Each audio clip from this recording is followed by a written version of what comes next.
Assalamualaikum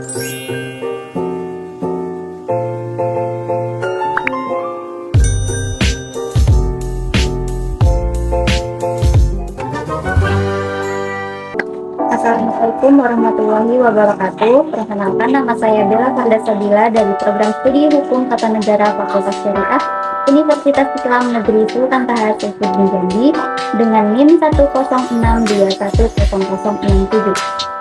Saya akan menjelaskan materi tentang hukum acara pidana dengan dosen pengampu Bapak Muhammad Aiman SHMH. Hukum acara pidana sebagai upaya perlindungan hak asasi manusia agar terciptanya kebijakan hukum pidana yang mencerminkan keadilan dan kepastian hukum yang sesuai dengan mempertimbangkan moral, nilai agama, keamanan, dan ketertiban umum dalam suatu masyarakat demokratis. Acara pidana memiliki tujuan untuk mencari dan menemukan kebenaran material, yaitu kebenaran yang suatunya dari suatu perkara pidana dengan menerapkan ketentuan hukum secara jujur dan tepat dengan tujuan menemukan pelaku yang diduga dilakukan suatu pelanggaran hukum. Hukum acara pidana merujuk pada serangkaian aturan yang mengatur prosedur pengadilan dalam penyelesaian kasus pidana, termasuk tahapan-tahapan seperti penyidikan, penuntutan, persidangan, dan eksekusi putusan. Fungsi hukum acara pidana meliputi menjamin keadilan proses, menjamin perlindungan hak asasi manusia, mengatur prosedur penegakan hukum pidana, mewujudkan keamanan hukum, meningkatkan efisiensi dan efektivitas peradilan, melindungi masyarakat, dan mencegah penyalahgunaan wewenang. Tujuan utama hukum acara pidana adalah untuk menjaga ketertiban dan keamanan masyarakat dengan melarang tindakan yang merugikan orang lain atau masyarakat secara umum, dan memberikan sanksi yang tegas dan adil bagi pelanggar hukum. Tujuan ini meliputi pencegahan kejahatan, perlindungan masyarakat, pembalasan terhadap pelaku kejahatan, pemulihan kerugian, dan pemasyarakatan. Sifat hukum acara pidana secara eksplisit mengacu kepada aspek kepentingan umum. Karena esensi demikian dapat disebabkan bahwa sifat hukum acara pidana itu: pertama, ketentuan-ketentuannya bersifat memaksa. Kedua, sifat hukum acara pidana mempunyai dimensi perlindungan terhadap hak asasi manusia. Dalam hukum acara pidana, subjek hukum meliputi semua pihak yang terlibat dalam proses peradilan pidana, seperti terdakwa, jaksa penuntut umum, hakim, dan saksi.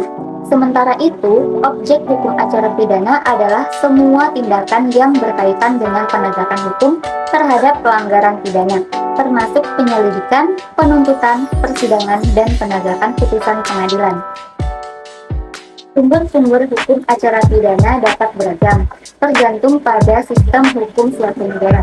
Namun, secara umum, sumber-sumber hukum acara pidana mencakup: yang pertama, kode acara pidana.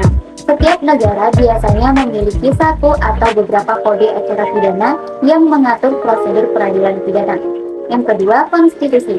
Konstitusi suatu negara juga dapat menjadi sumber hukum acara pidana, terutama dalam menetapkan prinsip-prinsip dasar tentang hak asasi manusia dan proses peradilan. Yang ketiga, putusan pengadilan. Putusan pengadilan, terutama dari pengadilan tinggi atau Mahkamah Agung, dapat menjadi sumber hukum acara pidana yang penting dalam menetapkan interpretasi dan penerapan hukum.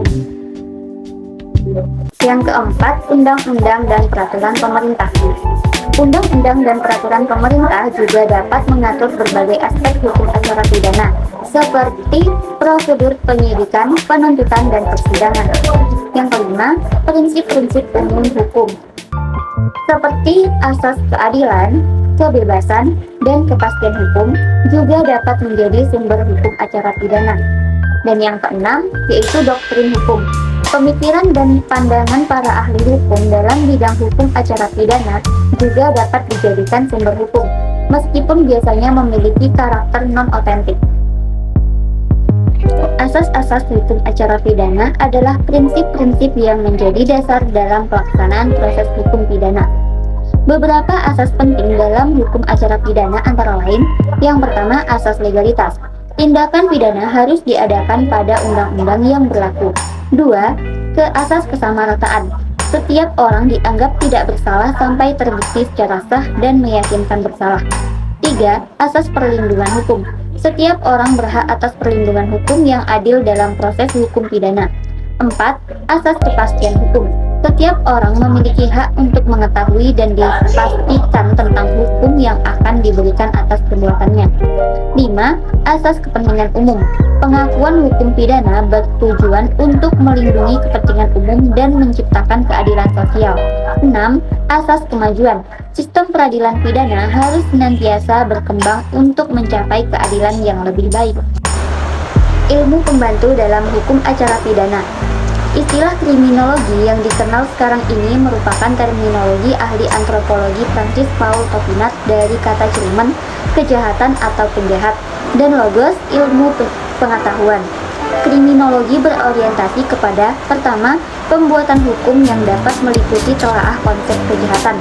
Siapa pembuat hukum dengan faktor-faktor yang harus diperhatikan dalam pembuatan hukum. Kedua, pelanggaran hukum dapat meliputi siapa pelakunya, mengapa sampai terjadi pelanggaran hukum tersebut serta faktor-faktor yang mempengaruhinya.